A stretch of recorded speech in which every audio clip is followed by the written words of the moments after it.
back to our speakers. Melissa Rosenberg, hi, come on up. Melissa's on Manhattan Community Board 7 for the last 7 years, and Melissa is committed to dealing with issues related to housing, NYCHA, and homelessness. Right? Yes. Thank you. Welcome. Great. Thank you. Thank you. It's good to see some familiar faces in the crowd since I'm not as used to doing this, but thank you so much for having me.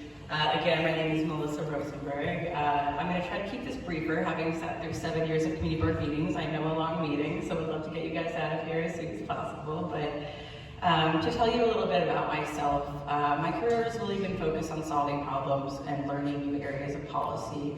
I've spent years working in affordable housing and homelessness, in gun violence prevention, and Jewish culture access, and I really pride myself on entering a new policy realm, becoming an expert, and then applying that knowledge to thoughtful solutions as soon as I can. For my current work, because I think this will come up as a question as soon as we start the Q&A, I do work as a registered lobbyist, but I'll say I view a lobbyist as an advocate, and my values inform my work, and I'm proud that I spent the last 4 years creating more housing in New York City during a housing crisis. So I look forward to hearing more questions about that nonetheless. I've also spent time in government, which I think everyone should spend some time doing. It's invaluable to see how things work from the inside. To speak to what I'd like to see and how I'd like to serve you all in our district, I think our city is facing enormous challenges.